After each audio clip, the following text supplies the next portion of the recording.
that, and I'll go through the steps because this is week 7 and this is just a review. So those of you who weren't here, you'll get a really quick, what we did in 7 weeks, you're going to get in 20 minutes. But first off, I just want you guys to watch a little video and pay attention to the characters and the personalities that are going on and what the little slides at the beginning, what the papers say, and think about how you might respond and where you're at in this. So let's go ahead and watch the video, James.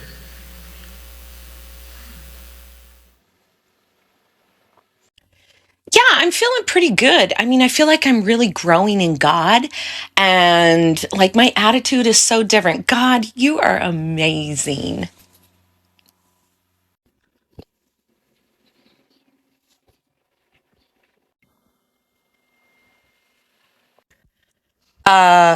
What's happening?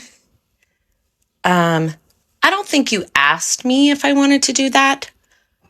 Why are all these changes taking place? You didn't check with me before you did that.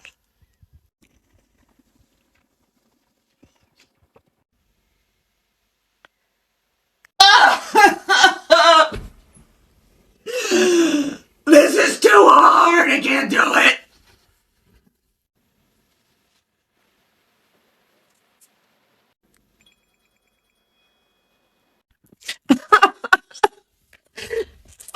Fine. You can do it your way. Fine. I guess. I'll trust you.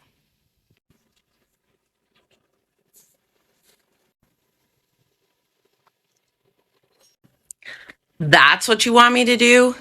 Seriously? All right. If I have to.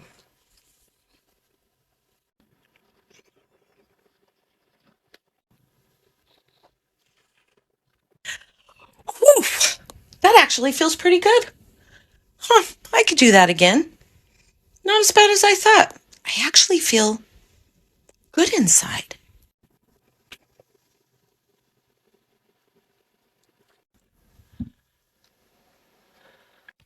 Lord, I lift your name on high.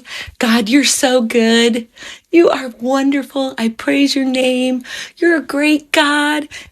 I just feel so healthy inside. I can feel myself growing in your presence.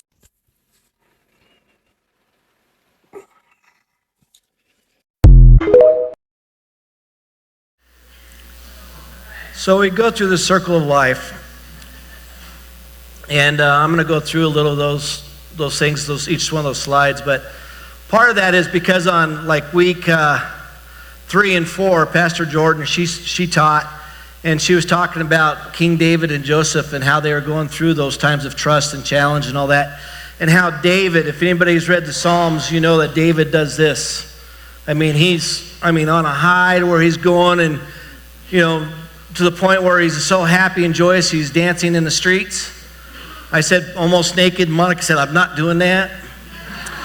And then you got Joseph, who, even was sold into slavery, kidnapped by his brother. Your brothers, and then trying to follow God and speaking the truths of God and being thrown in prison and all those things, but just going with it and still trusting God and doing all that. They had different personalities, but they still went through trials and challenges and troubles and had to trust and have faith, and we did that little video just because to let people relate. That's Monica.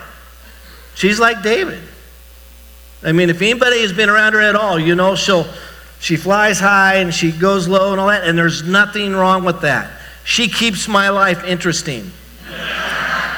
Because you saw me, and that's what I do. God says, okay, you need to do it, and I go, okay, sure. Monica's like, really? So it's like, you might be somewhere in between, you might be somewhere out that. I don't know if anybody could be any more boring than me, but you could be more lively than Monica, like Monica says, she's a kite, and she wants to fly high, and she wants to do God stuff. And I'm her kite string because I'm just grounded and I'm here, which there's nothing wrong with that. That's the way God made me. But I go through the same trials and troubles and challenges that Monica would go through. Our personality in it and how we go through it is a little different, but we're all going through it. So in this circle of life, it starts out with healthy things grow. We need to grow. If you're not going through a period in your life right now where you're growing, you're not being healthy. If you're not sensing growth in your life, you need to sit back and say, okay, God, show me where I can grow. And a lot of people don't want to do that because they get comfortable. The problem with being comfortable, you get complacent. When you get complacent, the enemy can sneak in. You got to be in a constant moving and a constant growth. You never stop growing. You never stop learning. I have several retired pastors here that are way older than me, but they're not done growing yet. They're not done learning yet. They're going to learn something that they can teach somebody differently or new, because God's continually working and processing and doing things. And part of that is because the world is trying to change and grow away from God, so God's got to show us new things so we can reach out and we can grasp these people and wake them up. That doesn't mean we don't change who we are or who God is, but he's just always changing us so we can maybe reach out and speak something in a way that they can understand. Because that's the one thing that's really cool, is God is the consistent thing in this whole universe. So we need to be growing and going with that. So if we're healthy, we're going to grow. The problem with that is growing things change. Who likes change? A handful of people. My wife loves change. I can sit under the same pine tree in the mountains every day and be happy. My wife wants to see what's around the corner. She likes to see the change. But if we're going to grow, we're going to change. We have to be comfortable. We have to learn to understand that we need that change in us so we can grow. You know, during the winter, our trees are sitting out there, there's no leaves, and you're sitting there going, well, there's nothing going on with them. They're growing still. Their roots are going deeper, and they're getting stronger in the foundation of where they need to be. We need to be doing that too. If we're going through a time of our life where maybe we're not producing fruit or flowering out and beautiful leaves and flowers and all that, we might be growing in a way to where it's different, that our roots are going deeper and they're going wider so we can have a better, stronger foundation, so when that next change comes through and the wind happens and stuff, we don't get blown over. The thing about when we're going through a change, it will bring a challenge. Change doesn't happen unless there's a challenge there. And the thing is people don't want to be challenged. We get comfortable with the way life is. But the thing is when you're challenged, you definitely grow, because the situation with that is when we have a challenge in our life, it brings us into an area where we need to trust. And sometimes we don't like trusting because we have to let go of our own control. Some of us like to be in control. There's nothing wrong with that, other than the aspect of you have to learn to let go of control when God wants that control. For you people who love to have control, you're the ones who get things done. My wife is the administrative pastor here because she gets things done. And we let her do that. You know, she asked me the other day, if I wasn't your wife, would you have me here? And I go, absolutely. She goes, why? I go, because you do the things I don't want to do. She likes to go through that challenge and figure things out and do all that. I'm like, when that challenge comes on, I'm just like, that's an excuse to go to the mountains and get away from everything. And so we have to be comfortable and learn to be comfortable with the challenges in our life. They are not a bad thing.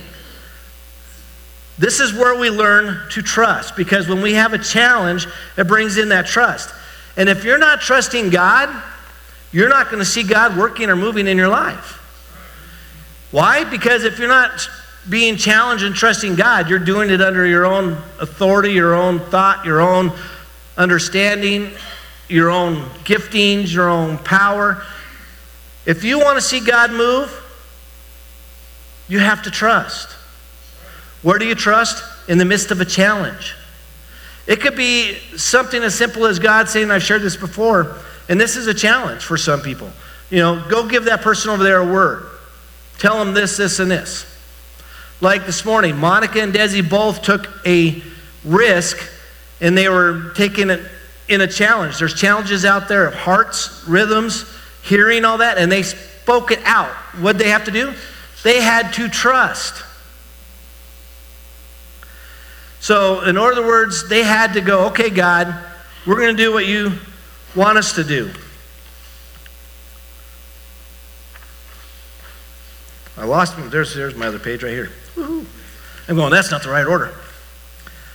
So when we go out and we trust, that brings us into obedience.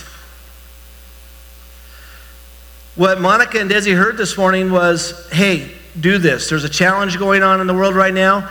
I need you to trust me in the fact of just speak out something I'm giving you. Well, they were obedient in that. And what's really cool about that is the rest of you got up and prayed for people. You were being obedient in what God's calling you to do. You know what? Some people might have been uncomfortable with getting up and praying for those people. But in that uncomfortability, that challenge, you're growing. And you're trusting, and you're stepping forward in that obedience. And when you do that, God makes things happen. Nobody should ever say, well, if you're sitting there and you're saying, well, I don't really see God working in my life. I don't see God anywhere. Here in the Vineyard, we do a thing in our small groups. And we say, where have you seen God? Oh, I haven't seen God moving. Well, that's because you're not trusting. If God says, do this, and you're obedient, and you step out and you trust, you will see him move.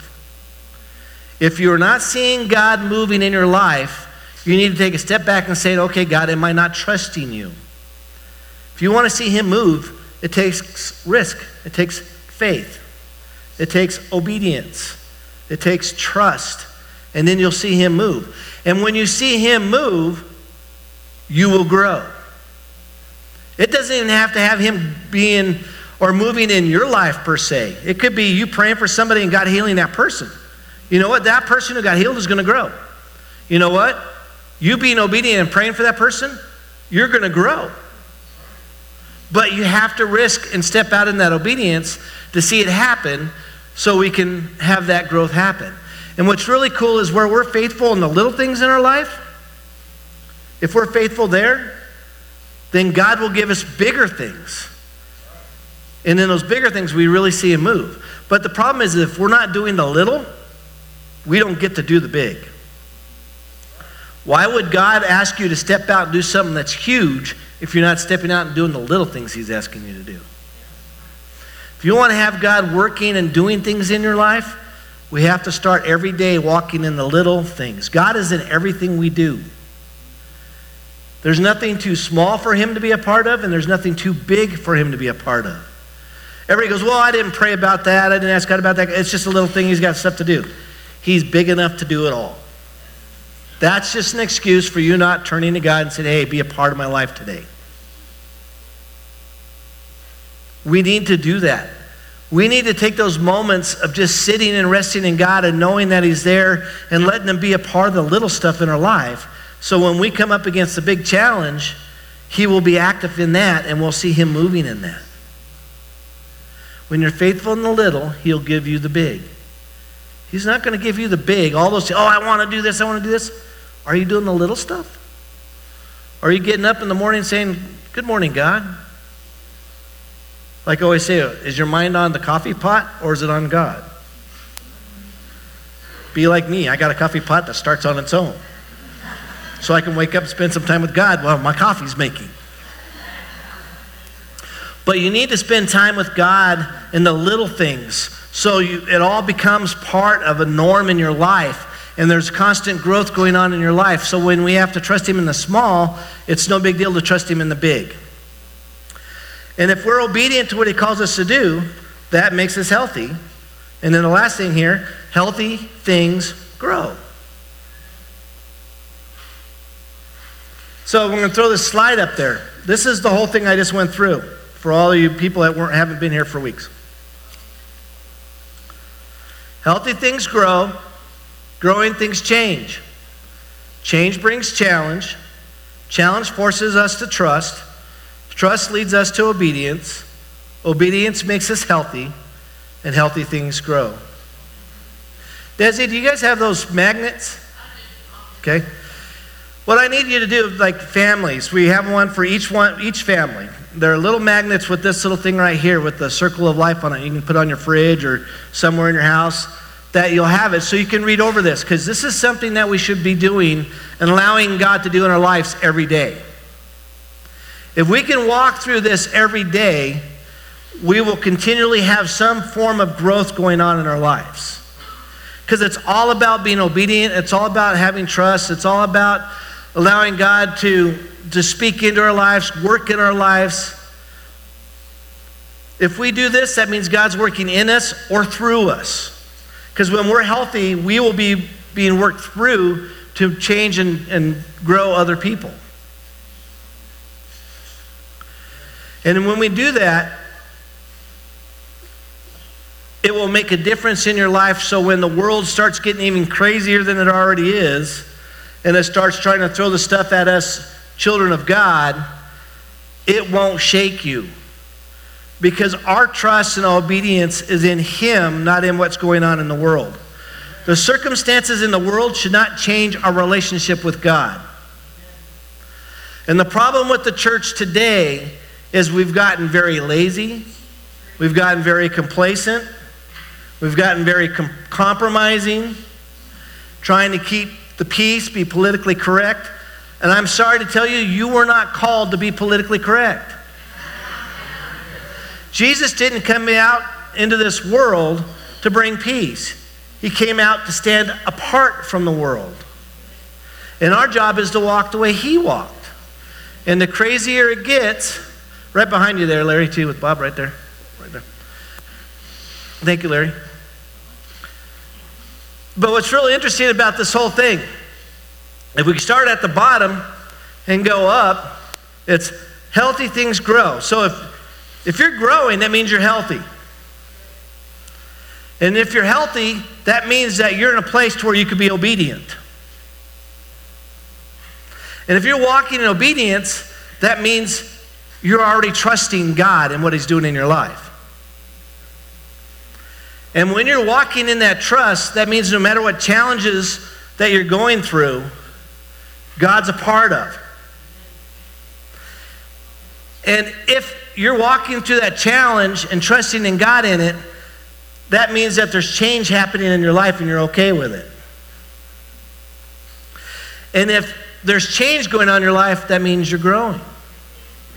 And if you're growing, that means you're healthy. So it doesn't matter how you read this. There's good things going on in your life. But the thing is God wants to be a part of that, and He wants to be in every aspect of growth and change that you have going on in your life today. So I have a verse for you, because we always want to have verses. We're not just out here just telling our stories and doing our thing, because it's all about Jesus. And in John 8:32, and you shall know the truth, and the truth shall make you free. If you can walk through the circle of life here and let stuff happen like this in your life, you will see God's truths in your life, and in that process, you will be set free.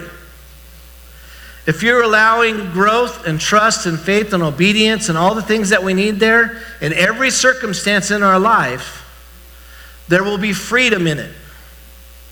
Doesn't matter how big the problem, from physical stuff to financial to emotional to mental or whatever it may be, if you're allowing God to be in it through the challenges and the changes in your life, you will have freedom, because you will know the truth. And the truth is God's bigger than anything going on in your life. Did we catch that?